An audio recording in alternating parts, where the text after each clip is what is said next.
Welcome to WagerTalk TV. I am Kelly Stewart, joined by Hakeem Prophet. He goes by Skee Prophet over on Twitter. And yes, that is his real last name. He is here to make you some money during the NBA season and a couple other sports over at WagerTalk.com. But the NBA playoffs are amongst us, Skee, and I want to talk to you about what is so important, varying your handicapping skills, whether it's during the regular season versus the playoffs. So tell me how you approach the NBA playoffs. Well, the NBA is constantly changing. I remember doing one of these videos with you years ago, and it's not even the same process then as it is now. The difference, the big difference, in my opinion, between the regular season and the playoffs is in the regular season, you have to really, really search and find who's actually motivated.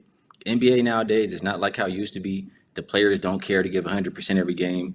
It's not like, how Kobe used to say, it may be a kid who only gets to see me once. All these people care about is a paycheck. So find out who's motivated. Look for some of those spots like maybe a revenge spot from the previous season in the playoffs, or even same season revenge, or players playing their old teams. Those things are always good during the regular season. And also in the regular season, I put a lot more stock into how teams are playing recently, like the last 5 games. You can't necessarily carry that into the playoffs because the playoffs is a different monster.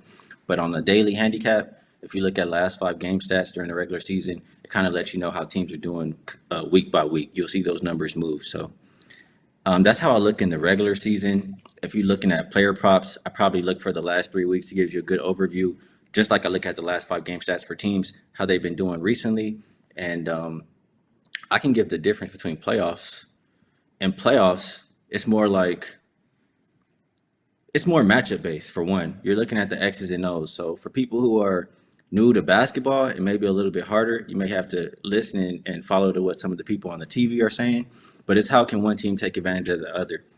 More of a chess match on the nightly basis. So in the playoffs, things that matter more, you want to know who's the better coach, because those are the people you can trust to make adjustments.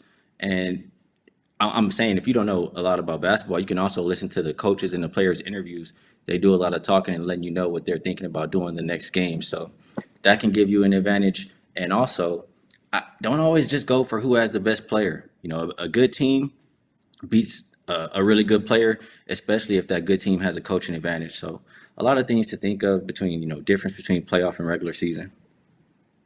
Hakeem, this is where I want to make these types of videos, right? We have professional bettors such as yourself, and then we have recreational bettors. And then we have bettors like me who sometimes have some recreational tendencies in sports that they don't focus on. I only focus on the NBA during the regular season, mainly because NBA, college basketball, NFL, college basketball, and college football tend to really get in the way of the season. But I really like handicapping only the playoffs. And I think that recreational bettors make some mistakes when going from the regular season to the playoffs. Most notably, we know these lines are razor sharp. And sometimes the bookmakers like to bait the public into betting the wrong side. Somebody who loves dogs during the playoffs, I start to look at some of these favorites, especially early on, to just run away with games. Tell me what you think are some of the mistakes recreational bettors make during the playoffs. Well, the biggest mistake I think they'll make is just trying to carry over those regular season trends. Kind of like I mentioned earlier, it's a different ball game here, more of a chess match, and everybody's going to care every single night. One team that comes to my mind with this is the Sacramento Kings, right? This is a team that has been playing really well all season long. The best offense, historic offense, right? But they don't have any experience. And the way that they play going up against a Warriors team, I'm being really specific here. Hopefully you guys get this video for the first round series, but those are the kind of matchups that you want to look for.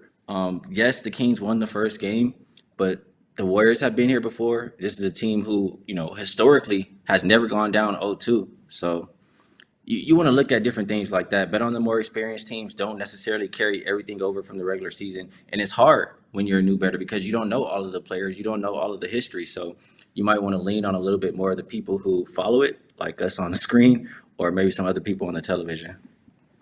Yeah, that is tough. I mean, there are so many teams, there are so many players, and then boom, you just dive into the playoffs. But you brought up some interesting trends and angles, such as those 0-2 teams in a series. Do you buy too much into that, or which trends and angles do you use to your advantage?